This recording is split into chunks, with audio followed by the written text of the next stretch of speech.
Olá pessoal, estamos no ar com Você com Dinheiro de hoje, seu programa sobre investimentos aqui nessa parceria entre a Com Dinheiro e a MMC News, para trazer para vocês os principais mentes do mercado que faz e pensa o mercado financeiro brasileiro para um bate-papo leve, mas sempre com o intuito de tornar você um investidor melhor a cada dia, conversando com gestores, participantes do mercado, empreendedores, aquelas pessoas que têm ali contribuições, trazer insights para a sua carteira de investimentos. E hoje nós vamos falar com o Diego Ramiro, que é presidente da ABAI. Vamos falar um pouquinho sobre o mercado de assessoria de investimentos, as alterações na regulação, o que a gente pode olhar e trazer de discussões relevantes para esse tema. Enfim, como você sabe, estamos aqui para trazer aquelas tradicionais provocações e perguntas difíceis. Diego, prazer recebê-lo mais uma vez aqui no Você com Dinheiro de hoje. Felipe, eu que agradeço, é sempre um prazer estar aqui com você e poder trazer um pouquinho desse nosso mercado, assessoria, mercado financeiro. Então, obrigado aí, sempre bom estar aqui na sua casa. Maravilha, é um prazer recebê-lo. E eu queria já começar, estava semana passada dando uma aula de fundos de investimento, lá na FIA, inclusive, e a gente estava falando de um 175 e sobre o clareamento das taxas envolvidas. Antes, na 555, ia tudo para dentro da taxa de administração. Você não sabe o que é para gestor, não sabe o que é para administrador. Alguns regulamentos, desde a 409, já colocavam ali a taxa do gestor separado, mas isso foi convergindo para deixar todo mundo dentro da administração.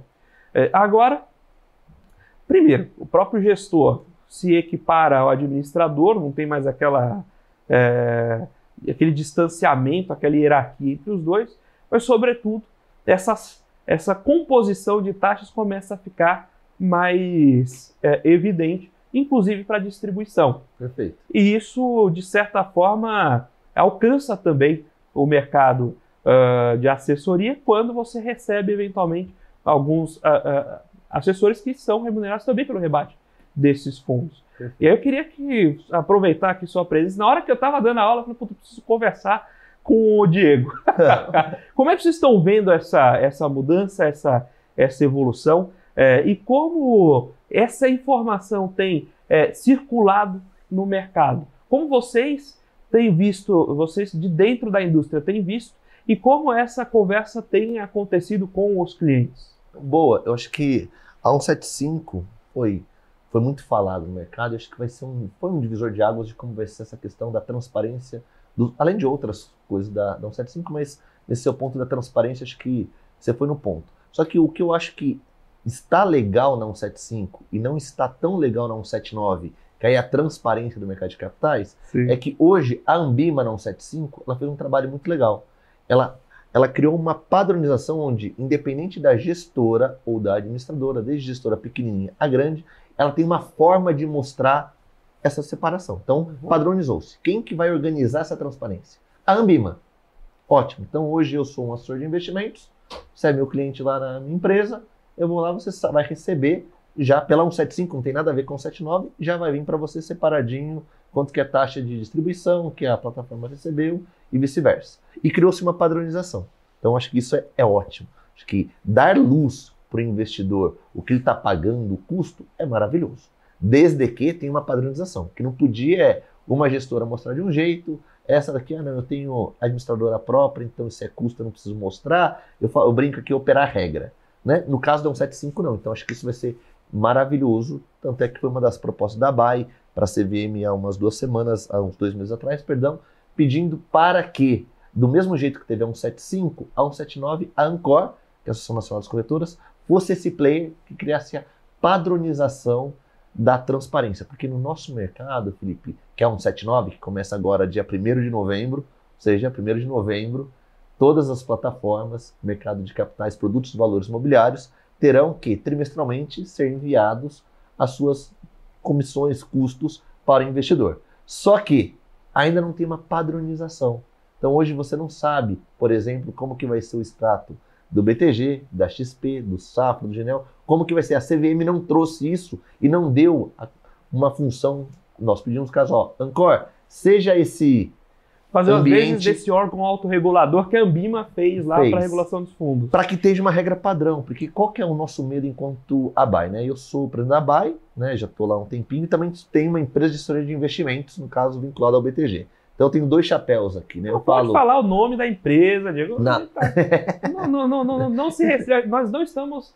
Eu ia falar o nome de uma emissora, mas aí fica chato. Mas pode falar o nome da empresa. Então, no caso, eu sou o presidente da Miura, fundei a empresa há 15 anos e já vi a indústria toda. Então, hoje a Miura, vinculada ao BTG, eu fico preocupado como o BTG, que é a plataforma no qual eu estou vinculado, como ela vai mostrar a informação daqui 3 meses? Eu, meus concorrentes, colegas da XP, como que vai ser mostrado? Se isso não criar uma padronização, Felipe, corre-se o risco de um cliente achar, não, poxa, e aí eu vou pegar um exemplo melhor para te explicar. XP, BTG, Safra são plataformas grandes, têm as suas próprias tesourarias, então eles conseguem montar produtos dentro de casa, onde, para algumas casas independentes, é custo de distribuição, para eles é custo de originação. Se é custo de originação, ele não vai precisar mostrar. Logo, talvez fique mais barata nas maiores plataformas do que nas que são independentes. Ou seja, de fato, essa transparência pode ser um pouco míope, isso só falando para quem está sendo abarcado na 179, que são quem? Empresas e mercado de valores de capitais. Nem é o que é a nossa maior briga hoje enquanto ABAI, que essa regulamentação não entra para o mundo bancário. Ou seja, a partir de novembro, só as empresas de valores imobiliários, plataformas, corretoras, assessorias vão ter que ser transparentes, enquanto que o gerente de banco ele ainda não vai precisar ser transparente quando ele vende, por exemplo, um CDB, uma capitalização para o seu cliente. Então, assim, falando da 175, eu acho que foi ótimo, será ótimo. Por quê? Porque tem um padrão, todo mundo igual. A 179 ainda tem muitas questões de como isso vai ser mostrado para o investidor. E eu gosto de falar, o próprio regulador, no caso o autorregulador nosso, que é o pessoal da BSM, ele sempre brinca, né? Falando assim, você quer confundir o investidor? Joga muita informação.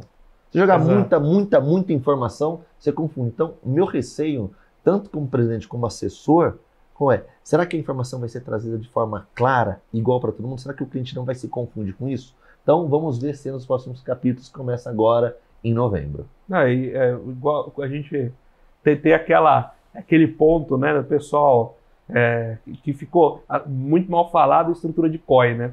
Que é o sujeito cria uma estrutura, para que você bata a rentabilidade alvo, você tem que dar 3 pulinhos, vai ter que chover em Itapipoca, aí quando tem muita confusão, a tendência é que você não entenda, e você não entendendo, aí você paga mais. Né? Perfeito, eu acho que o bom exemplo que você deu dos COIs, né, que são as operações estruturadas, do jeito que ela nasceu no começo, e como tudo no Brasil, a gente acaba tendo, por ser produtos altamente comissionados, foi distribuído de uma forma assim muito disseminada para qualquer perfil, para qualquer pessoa, a gente sabe que não. Acho que existem excelentes COIs, excelentes produtos, desde que seja para o investidor correto. Eu vejo lá, tem produtos lá na plataforma, a gente está vendo COI de Bitcoin, COI de S&P, ou seja, operações que talvez não é tão comum para o cliente, que tem alguma barreira de proteção. Eu acho que é interessante, mas tem que ser muito bem explicado. Tanto é que a ABAI fez uma sugestão para a CVM da transparência, a gente até protocolou dizendo, CVM, mais do que mostrar quanto custa o COI, custa, um exemplo, vende lá um COI, é 3% de comissão, 5%, 10%. Acho que deveria, na hora que o cliente clicar, a primeira coisa parecer produto altamente comissionado. E aí o cliente perguntaria, Diego, Miura, por que é altamente comissionado? Quanto você está ganhando? Por que ele custa? Aí você explica, poxa, é uma operação de 7 anos, tem uma operação de trava, estou te protegendo isso. Não entendi, não gostei. Ótimo. Acho que mais do que... Porque, Felipe, vamos ser muito sinceros, o que vai mudar para o investidor saber que o COI da casa A custa R$2.000, da casa B 2.327, da outra 2.800.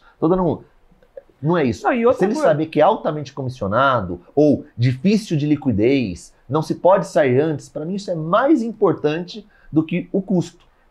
Até porque ele vai, se ele começa a ver, um custa 2, um custa 2,10, um custa... Ele fala, todo mundo é na casa de 2 mesmo, então tá certo. É isso. Ele não ele perde o referencial de base de que, olha, tô pagando R$2.000 em R$100.000 investido, isso é muito. Né?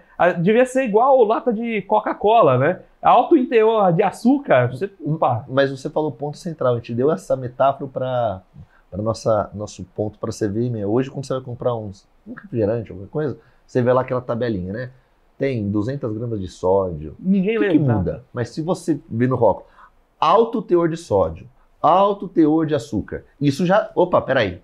Eu sou diabético, talvez não seja bom. Então, se você tivesse isso, acho que isso é o primeiro degrau de você começar a educar. O Brasil não tem educação financeira. Vou te dar um exemplo mais básico. Vamos esquecer do COI e vamos para um CDB.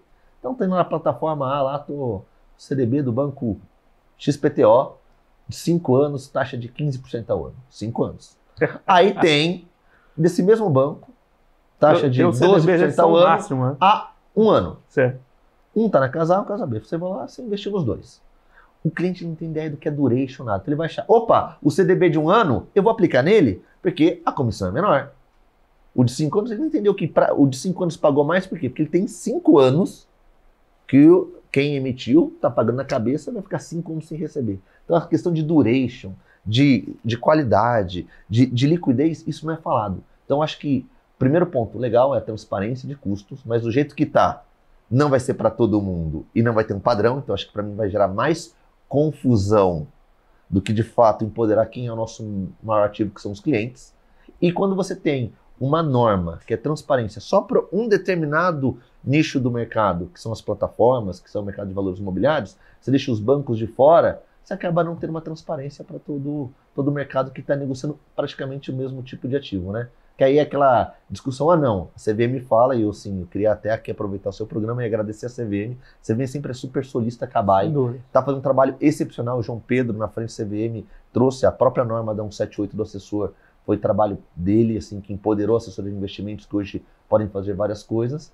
E a 179, a gente vem conversando com a CVM, e a CVM sabe da preocupação da BAE de que, como essa norma do jeito que está, sem envolver os bancos, ela cria uma simetria e aquele famoso 2 pesos e 2 medidas, né? Então acaba tendo esse problema que não é transparente para todo mundo. E aí, já usando, como a gente conhece o nosso mercado, a gente vai ver muito profissionais de banco dizer, olha, não vá para uma assessoria, porque lá, ó, ele te custa, ele é caro, o meu não custa nada, porque ele não vai ser obrigado a abrir o custo do produto. Então, é um ponto que a gente tem que olhar. A gente já protocolou, tá? Só para saber, Felipe, a BAE, um ofício do Banco Central pedindo que a norma da 179 também sirva para o Banco Central usar para os bancos para que também sejam transparentes, mas a gente está aguardando a resposta. E tem o próprio, não só o próprio produto, mas você trouxe um ponto sobre equiparar as regulações. Isso é o seguinte, você pode... o banco tem acesso a outros produtos dentro da sua construção. Perfeito. Fala, olha, aplica aqui no CDB, vou te pagar uma taxa melhor, não vou nem colocar comissão, porque o CDB é do próprio banco, perfeito, então não tem custo de distribuição, mas para ter essa condição aqui, você vai ter que comprar um títulozinho de capitalização aqui, que ninguém é de ferro. Porque aí não pode fazer venda casada, aí é programa de pontos. Para você acessar determinado CDB, você precisa o quê? Ter pelo menos 1.000 pontos aqui, e para ganhar 990 pontos com título de capitalização, entendeu? Então você vai canalizando as receitas por outros caminhos, o que é normal a todos os mercados. Claro. Só que, aí de novo, você acaba formando uma distopia na transparência que a gente está tentando trazer para o mercado. E eu venho aqui, para quem assiste seu programa, que parabéns, a audiência é muito boa, né? Todo mundo assiste até de casa. E eu queria aproveitar para dizer assim, a gente fala com tanta propriedade essa questão da transparência, porque o assessor, ele é o único profissional que ele já é transparente. Não sei se você vai lembrar, na 178, que é a regulamentação do assessor de investimento, ele já obriga a eu assessor, ser transparente. O que eu quero dizer com isso?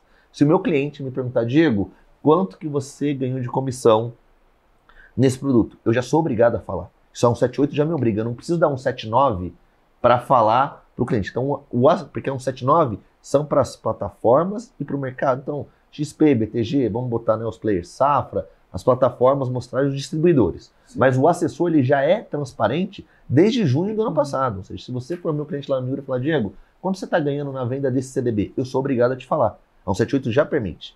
Então, hoje, o assessor de investimento, ele é o único profissional que, desde junho do ano passado, ele é transparente. Se o cliente perguntou, o que muda da 178 para 179 é que as plataformas serão obrigadas a abrir todo o custo da cadeia de distribuição, tanto do assessor trimestralmente para o status. Então não vai ser uma coisa ativa, o cliente pede.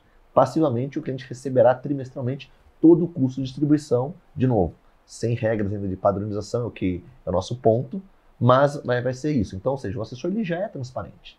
E questão, a gente vê esse modelo de commission fee, fee-based eu acho que cabe para todo mundo, desde que já é transparente. O que eu só acho, assim, eu volto a reiterar, é que essa transparência deveria ser padronizada e para todo mundo, porque senão, de novo, vai ser vai ser míope, né? Eu falo, tem transparência de todos e para todos, não é ainda.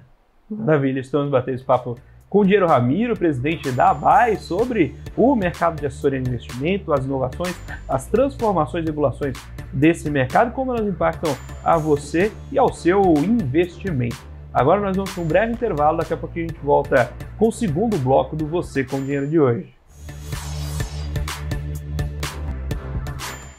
Olá pessoal, estamos de volta aqui para o segundo bloco do Você com Dinheiro de hoje, batendo papo com o Diego Ramiro, presidente da ABAI, falando sobre o mercado de assessoria de investimentos, as atualizações na regulação que vieram para esse mercado e naturalmente os impactos dela, como pensar esse modelo. A gente, você terminou a fala no primeiro bloco, Diego, comentando sobre fee-based, commission-based, que virou uma história contada como um embate, mas hoje é possível que um próprio assessor cobre via FII, né?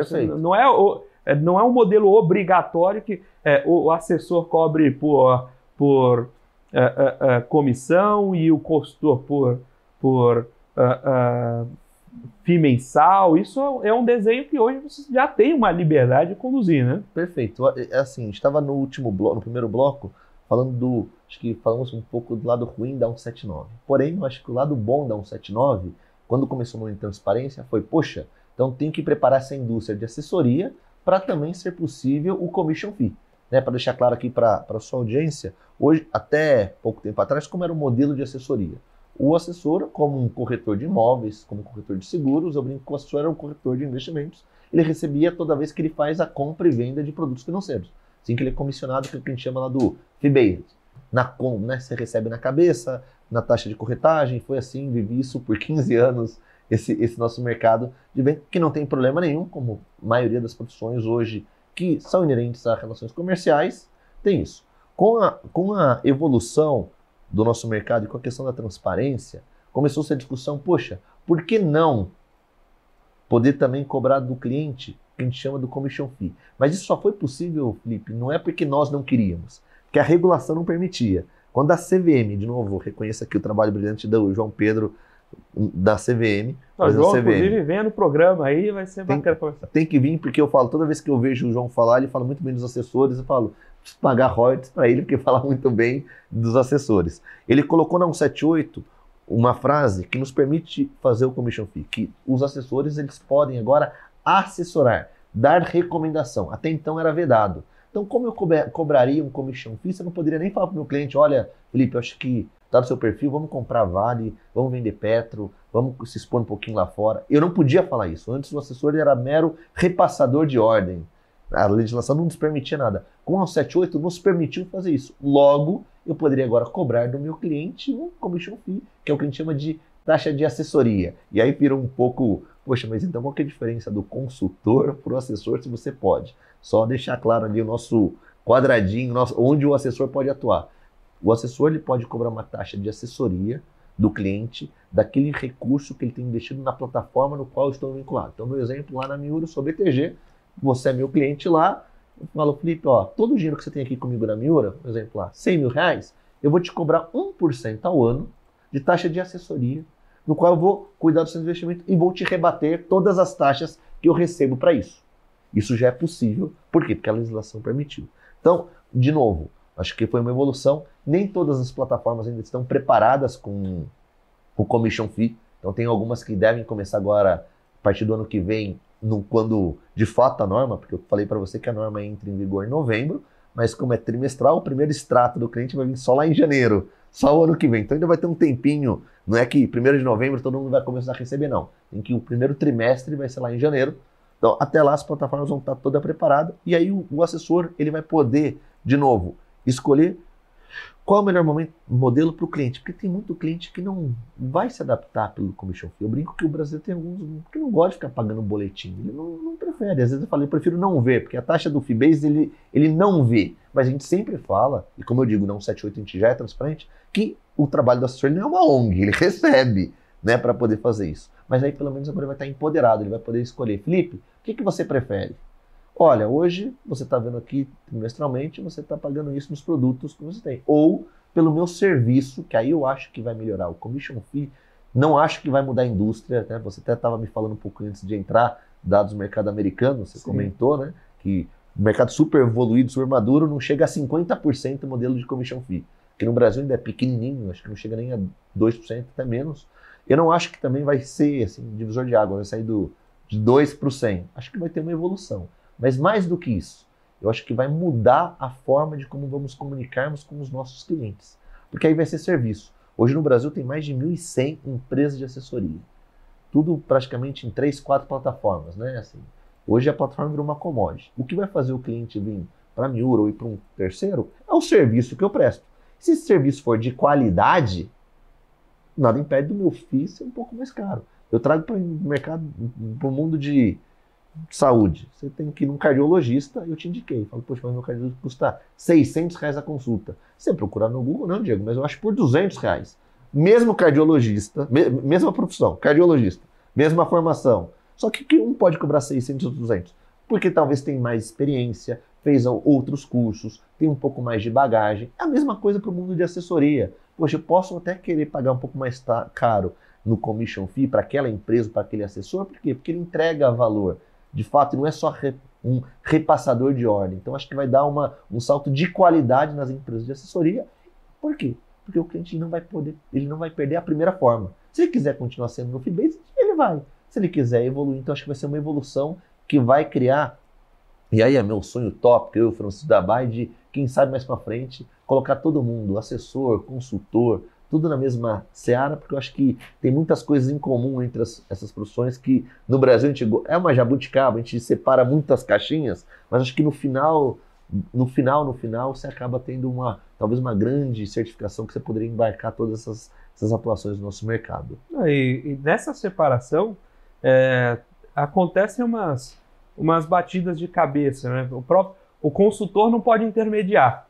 Então você vai lá, senta com o cliente, entende o perfil dele, vê quando ele quer se aposentar, etc. e tal. Encontra ali, olha, agora você precisa ter sua carteira, seu asset allocation vai ser assim, assim, assado. Aí o cliente fala, legal, então vamos fazer. A cara fala, não posso. Não posso porque eu não posso executar, né? Porque eu sou consultor. Aí o assessor de investimento, até um ano, não podia nem recomendar o produto. Mas hoje ainda, podendo recomendar o produto, ele não pode fazer justamente essa parte de planejamento. Não, vamos sentar aqui e pensar a sua... Pô, legal, então eu vou recomendar um produto, mas eu não posso olhar o todo. Mas qual que é o sentido disso? A gente está num ponto, justamente... existe em alguns países existe uma parte dessa diferenciação, mas acho que o caminho é que cada vez mais você consiga fornecer um serviço mais global. Isso, inclusive, é uma coisa que muito me incomoda, mas você muito mais próximo da regulação, pode falar com muito mais propriedade que eu, mas esse é o tipo de estrutura que eu acho que a gente tem que evoluir para não cair naquele negócio de as coisas já nascerem tortas. É a história do CNPJ 2. Então você o assessor não pode dar consultoria. Aí você já cria um escritório de assessoria e um de consultoria, mas aí o sócio majoritário de um não pode ser o sócio majoritário do outro. Aí você tem que achar um sócio que é meio um laranja para puxar isso. Pô, não é bacana você levar esse mercado para a informalidade. Só que o modelo se impõe à regra. E a regra diz que você não pode fazer as duas coisas. Só que o cliente pode querer as duas coisas. E aí você começa a ter um monte desse penduricalho estranho, né? Como é que tá isso para começar a destravar esse modelo? A gente sabe que é novo. Se a gente for para pensar, a gente está falando de coisas de 10 ali, não mais que 15 anos. Há 20 anos, de fato, o AI, o agente de investimento, era um corretor. Era o ex-operador de bolsa. Era um operador de bolsa, exato. que não eventualmente não ia mais lá pro pregão físico, mas passava a ordem no digital. Então, isso que a gente vive hoje é relativamente novo. Então é normal a gente precisar fazer adaptações na regulação. Mas como é que está o caminho para isso, para parar essa maluquice de ter 3 CNPJs, cada um com uma estrutura societária, aí depois você tem que passar o dinheiro de uma forma... Você tem que ser limitada para você poder passar o dinheiro de maneira desproporcional, porque senão você não pode ter um quadro societário relevante nos dois. Isso aí, acho que a gente precisa começar a arrumar, né? Não, tá arrumando. Acho que você foi muito, muito feliz na sua colocação.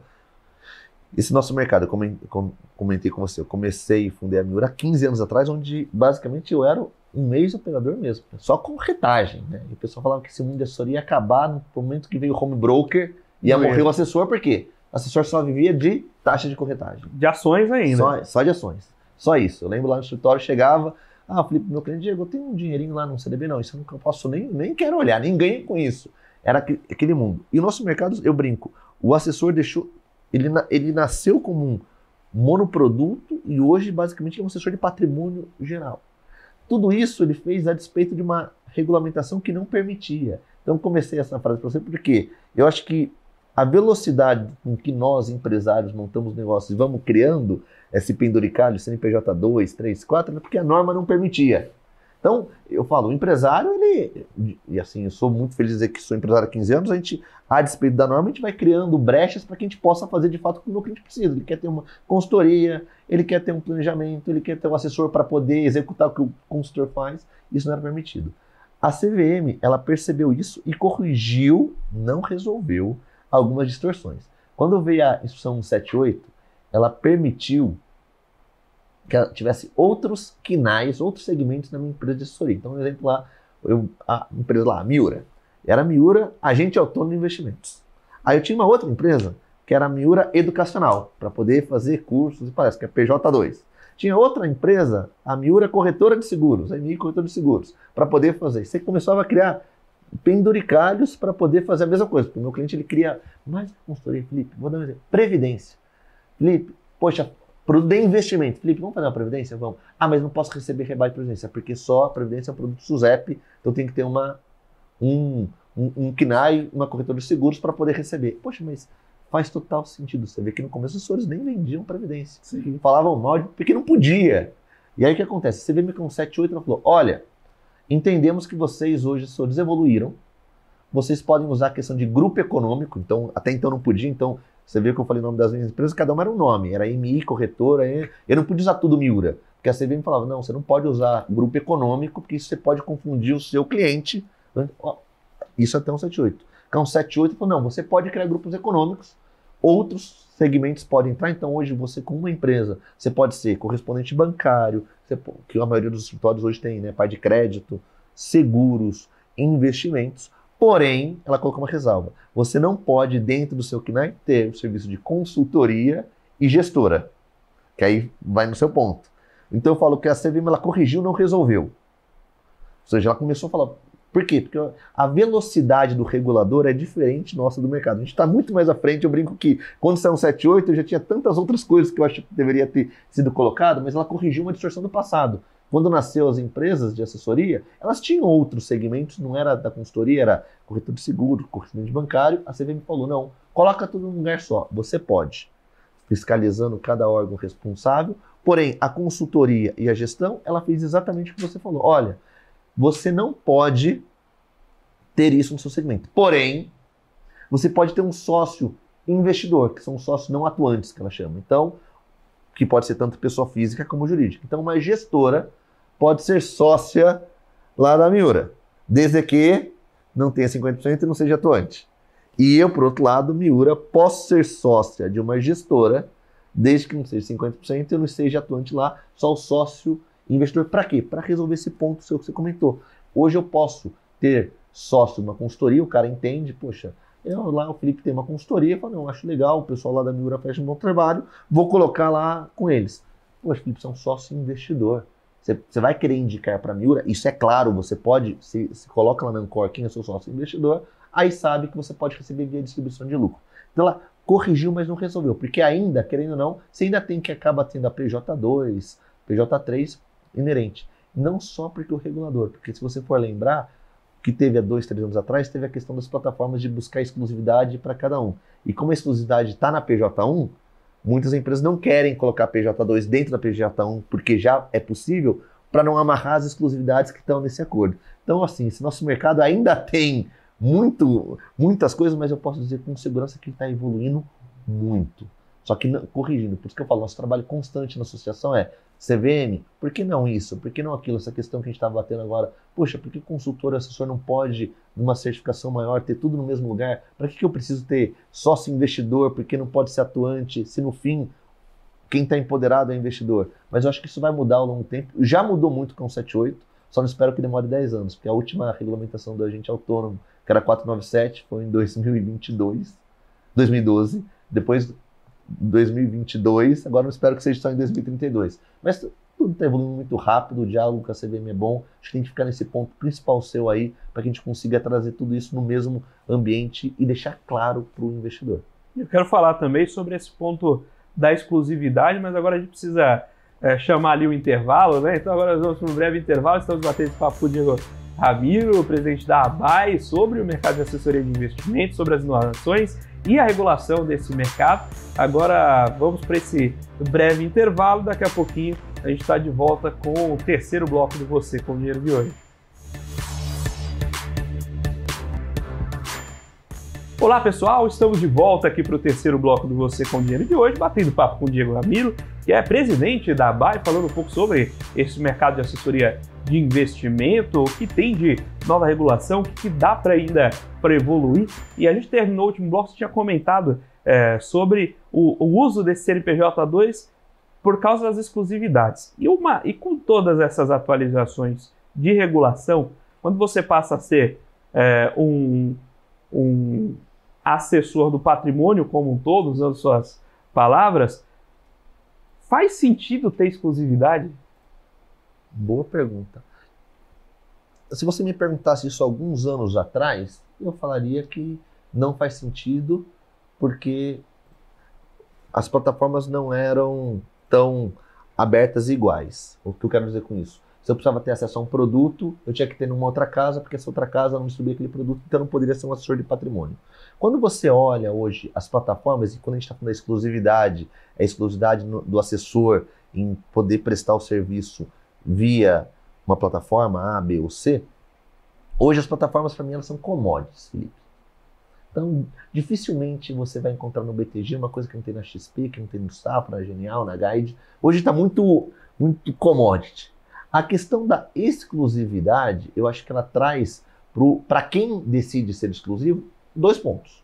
Se ele está abrindo mão de ter uma plataforma aberta, por outro lado, ou ele recebeu alguma coisa financeira, ou, por outro lado, ele tem alguns benefícios da plataforma no qual ele deu a exclusividade, para que ele possa ter melhores produtos, melhores serviços, melhores taxas. Então, eu acho que a exclusividade, do jeito que ela foi tratada, eu acho que era o ponto polêmico da 178, era o mais polêmico quando acabou com a exclusividade, mas se você for olhar, quantas empresas hoje não são exclusivas?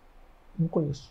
Conheço pouquíssimas que migraram para o não quero mais ser exclusivo. Por quê? Porque não tem diferencial nenhum para o cliente hoje por questão de taxa. Eu acho que no longo prazo essa questão de exclusividade vai se perder. Eu acho que o próximo movimento que a gente vai ver não vai fazer mais sentido uma plataforma buscar comprar a exclusividade. O que ela vai escolher, eu acho que vai ser sócio daquelas que ele entende que são as melhores. Que é o que a gente está vendo. Hoje você está vendo que até então, quando nós vimos o exemplo da EQI, da Faros, né, do pessoal que virou a Blue 3, que ia virar corretora, por que eles vão virar corretora além do objetivo em si? Porque não era possível ter um sócio investidor, porque a legislação não permitia. Então ele falou, deixa eu deixar de ser assessor, vou virar corretora e posso ter um sócio investidor parrudo, que não é aquela plataforma que me incentivou há muitos anos, XP ou BTG. Hoje, com a 178, eu posso ter um sócio, a plataforma pode ser meu sócio. Então, e aí não estou mais nem falando de questão de exclusividade, questão de business. Se a plataforma entender que o melhor modelo é da Miura, ela vai querer ser minha sócia, e não me amarrar por mais 10 anos, 7 anos, 8 anos. Por quê? Uma coisa que a gente está discutindo bastante, tanto aí não é nem com a CVM, é mais com as plataformas, é a descentralização das receitas das assessorias. O que eu quero dizer com isso? No passado, vou dar o meu exemplo lá, 95% da receita da Miura vinha de assessoria de investimentos. Ano passado, só 60%, 40% já veio da área de crédito, da área de seguros, da parte de offshore, que não estava tratando aquela exclusividade dita. Então, as plataformas já estão vendo que amarrar a exclusividade apenas numa parte não vai fazer mais sentido. Então, eu acho que não é que não vai ter, eu acho que vai ter a exclusividade, porque os contratos vão ter que ser respeitados, lembrando que muitos desses contratos foram feitos de 10 anos, então muitas operações têm isso ainda. Mas no caso, quando acabar, eu acho que o que vai ser feito é muito mais as plataformas escolher para quem quer ser sócio, e aí ela vai estar de olho não só na PJ1, ele vai querer saber o todo que esse grupo faz, sim, porque no fim essa era a maior parte, e a exclusividade vai deixar de ser uma questão que foi comprada e vai ser uma opção. E lembrando que com o fim da exclusividade, quem ganhou com isso foram nós, assessorias. Porque agora eu tenho uma faca queijo no mão. Olha, plataforma, você quer ter todo esse meu serviço de qualidade que a Mira presta só para a sua plataforma?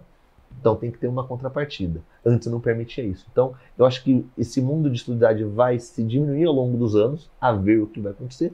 A questão do commission fee mesmo, o próprio commission fee, quem acaba recebendo é a assessoria. Então você vai empoderar muito mais as assessorias do que a plataforma. E para mim a plataforma vai ser o que ela tem que ser mesmo. Um grande desenvolvedor de tecnologia, que hoje as assessorias não têm. Um grande desenvolvedor de plataforma vai ser uma commodity, e aquela melhor vai ser aquela que oferecer mais agilidade para que o assessor de investimento e de patrimônio possa fazer seu maior trabalho. Eu acho que vai para isso. Eu trouxe o ponto da exclusividade, inclusive pela forma de tecer o mercado. E, por exemplo, existem o próprio BTG. O BTG é um banco de investimento. Ele não é tanto do perfil dele, mas ele poderia se adentrar mais. A XP, por exemplo, ela foi desenvolver a própria seguradora para ter os produtos de previdência, para ter os produtos de seguro, né? Por outro lado, você pode querer ter um Safra puro sangue que não vai querer ter parte de seguros, mas aí para você é importante poder acessar os seguros da Icatu, por exemplo.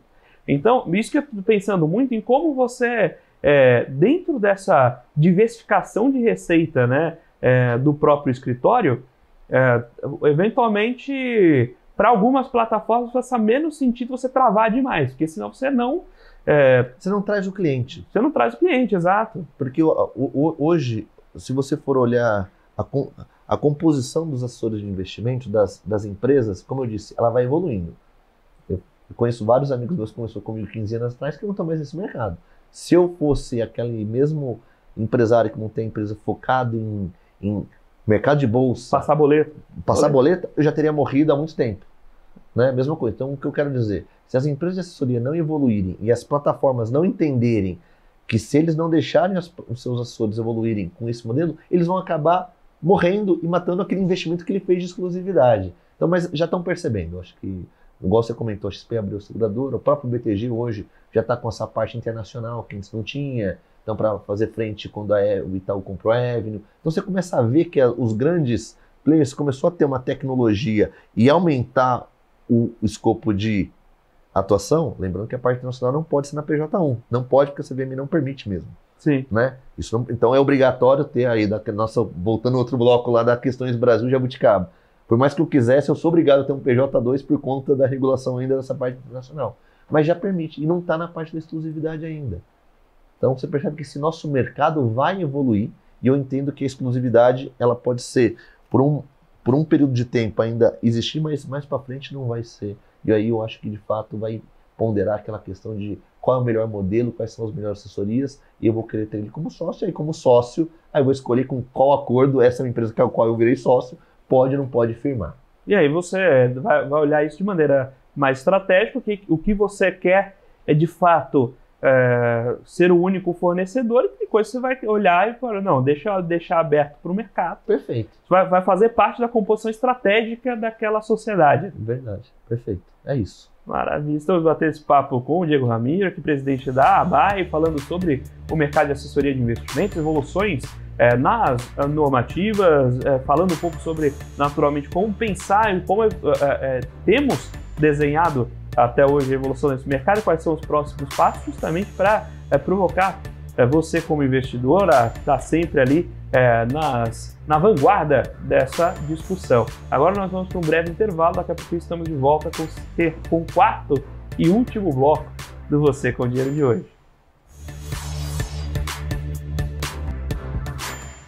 Olá pessoal, estamos de volta aqui para o quarto e último bloco do Você com Dinheiro de hoje, batendo papo com o Diego Amiro, o presidente da ABAI, falando aqui um pouco sobre evolução na regulação dos assessores de investimento, como isso tem impactado o mercado, como a gente tem olhado de perspectivas. Eu queria voltar para esse bloco final, Diego, falando um pouco sobre a ABAI também.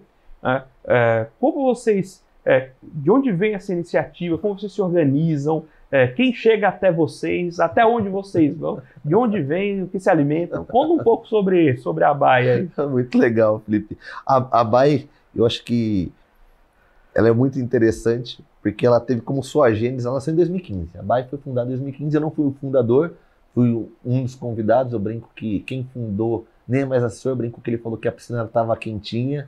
Porém aqui, a ABAI foi que fundou, saiu, brincadeira à parte. Fundamos a ABAI em 2015 com um objetivo, porque se você for lembrar, se acompanha esse mercado também há muito tempo, os assessores nunca foi uma classe muito unida, você sempre via o outro, né? Igual eu lá em Miura, tinha um concorrente, eu nunca sentaria com ele para trocar boas práticas. Imagina, era uma concorrência e ninguém se falava, não se permitia. Então era impossível você criar uma associação onde eu via o meu concorrente como inimigo. Era muito isso. Lá em 2012, 2013, ninguém se falava, não tinha isso de ligar. Pô, Felipe, você tem a sua assessoria, vamos trocar boas práticas. Não tinha isso. Então, em 2015, por uma dor, claro, da profissão, que era Simples Nacional. Poxa, e vale a pena depois falar disso aqui agora, porque tem uma reforma tributária, e é um dos pontos que eu estou atuando bastante no Congresso. Bom, tem uma dor comum, o assessor ele não pode recolher no Simples Nacional. Poxa, o corretor de seguros pode, o corretor de imóveis pode, por que o corretor de investimentos não pode? Vamos ver que o legislador, quando fez a regra lá, a lei 123, não colocou isso. Não é que ele não queria, ele não colocou, ele nem sabia que existia. Vale lembrar que hoje são 26 mil profissionais, mas quando eu virei assessor lá em 2009, tinham 500 profissionais. Então, não era uma profissão tão disseminada, então não estava. Então, fundou-se a ABAI com um único objetivo. Vamos entrar com uma ação para poder incluir o assessor de investimento no Simples Nacional. E aí fundou a ABAI em 2015. Ela é formada, de novo, não tem um salário, não tem nada, a estrutura da associação ela é formada pelas empresas de assessoria, então toda empresa pode se vincular à ABAI, ela paga uma anualidade, o CNPJ paga uma anuidade. Então, eu lá tenho na Miura 60 assessores, quando a Miura paga a taxa de anuidade, os 60 automaticamente são membros da ABAI. Não tem um custo do assessor se vincular. A gente fez isso na época, por quê? Porque, não sei se você vai lembrar, o assessor tinha uma taxa de fiscalização muito cara. Foi a primeira grande vitória da ABAI, foi reduzir a taxa de fiscalização, que antes era R$600 por trimestre, 2.000 na PJ por trimestre, hoje ela é uma taxa anual de 640, então, ou seja, reduziu aí quase 75% o custo do assessor. Então a gente falou, vamos montar uma associação, que além de tudo ainda cobra, não ia dar certo. Então montou-se com isso, e o mais legal da associação, que ela hoje, quando ela nasceu em 2015, sempre é formada por 3 pessoas, presidente, no qual eu estou, 2 vice-presidentes e 9 conselheiros. E temos um superintendente contratado, que é o Francisco Amarante, aquele que toca o piano no dia a dia da associação. Vai lembrar, ele não é assessor de investimento. E por razão ele não é, porque imagina, tem sempre o conflito, aquele assessor, eu mesmo, sou presidente, mas estou BTG tal. Hoje não, hoje tem uma relação maravilhosa com o XP, Safra e tudo, mas podia dar esse problema, então o Francisco é um executivo, sem assessor, que tramita em todos os ambientes para levar os interesses do assessor. E dos conselheiros, a gente teve sempre a preocupação de ter conselheiros de todas as plataformas que representam. Então a gente tem Genial, tinha Modal antes da XP comprar, então, né, Modal, Safra, BTG, XP, para ser plural. E hoje a ABAI, ela tem uma sede aqui em São Paulo, Capitão Antônio Rosa, depois que podem entrar no site da ABAI, abai.com.br, lá vocês vão ver o endereço. Então ela atua principalmente com 3 pilares. O primeiro, questão regulatória, que a gente está trazendo aqui para o nosso público, falar um pouquinho da 179, da transparência que a gente quer levar. O outro é um pilar educacional, a gente entende hoje que a gente só vai ter uma classe de assessores qualificadas se a gente está sempre promovendo educação, formação. Até aproveitar aqui, seu programa de audiência, a gente lançou em parceria com a B3 o curso AI 4.0, Hoje é um curso gratuito, pode ser feito. Aí o AI, que é o assessor de investimento 4.0, mostrando essa figura do assessor patrimonial, então para evolução. E conta para aquele PEC da Ancor. Você sabe, hoje o assessor é uma das profissões, eu sou super a favor do PEC, de que ele tem que fazer uma X pontuação num período de tempo para ele ter a sua certificação revalidada. Isso é maravilhoso. Você sempre vai ter um assessor que cuida do seu recurso atualizado, senão saiba que tem que fazer uma prova para ver se ele está atualizado. Então, a BAE, o segundo ponto é o pilar educacional, e o terceiro é o legislativo. Nasceu o brinco até hoje, em 2015, o Simples, não conseguimos o Simples até hoje, vai fazer 10 anos para saber como que esse Brasil. A gente está no STJ, para você ter uma ideia agora, na última instância, para conseguir recolher no Simples Nacional. E o pilar nosso legislativo, a gente está com essa pauta do Simples e a pauta da reforma tributária. Essa é muito importante para nós. Acho que do jeito que estava sendo, Felipe, acho que valia até depois um outro programa a gente falar, do jeito que estava a reforma antes, ia inviabilizar o mercado de assessoria. Se você, quem entende um pouquinho da reforma, vai a carga tributária lá, o IVA e a PIS, COFINS, e no nosso caso ISS, que hoje o assessor, na maioria dos casos, paga 9,65 e ia lá para 27. Se contar CSLL e RPJ, ia lá para os seus quase 40%. E se tiver reforma dos dividendos, como a maioria recebe, não faria sentido mais. O business de assessor de investimento ia morrer com isso. O que a BAE fez, a gente conseguiu lá no Congresso que o assessor de investimento entrasse numa regra da excepcionalidade. Então a gente vai ter um desconto no IVA, a gente conseguiu isso. Ali a BAE protocolou, já saiu no texto final do... Todo mundo está vendo que tem as várias PECs de cada profissões. Né? A PEC do mercado financeiro tem lá um parágrafo do assessor de investimento que ele vai ter uma excepcionalidade. Se você me perguntar quanto vai ser o desconto, eu não sei, mas melhor que 27%, a gente está esperando que venha. Então, nosso trabalho está lá agora no Senado, mostrando a importância. Por quê? Vale lembrar que nós somos final de cadeia, o assessor de investimento. Então, eu não consigo repassar nada para o meu investidor. Imagina que aumentou 30%, falar, então, Felipe, agora eu vou cobrar 30% a mais na corretagem ou 30% mais na assessoria. Não tem como. Então, a gente vai acabar arcando com isso, diminuir cada vez a margem, então não vai fazer sentido. Então, a gente está com essa discussão muito forte. Então, a BAE atua muito forte nisso, esses 3 pilares. Hoje, todos os membros são assessores de investimentos, e aí, então, por isso que a gente está muito a par nessa coisa. Então, um pouquinho da BAE, aproveitei aqui, falei um pouquinho do nosso, fiz a propaganda da associação. E vai sair a reforma da Previdência antes de sair o Simples, hein? Com certeza. A reforma tributária. Antes de sair o Simples. É inacreditável, demorou mais isso do que fazer o Simples, né? E é bem o que você falou, a legislação é feita às avessas, ele vai citando quais classes você pode usar, ao invés de falar, olha, todo mundo pode, X faturamento a não poderia. ser que seja isso aqui outro. Enquanto isso, o médico pode usar o Simples, né? Mas isso aí vale uma outra discussão, sobre... Dessa jabuticaba que é o Brasil. É só sobre reforma tributária e o uso indevido do Simples em algumas situações. Exato. Diego, prazer aqui recebê-lo no nosso programa mais uma vez. Sempre um bate-papo muito agradável, muito produtivo.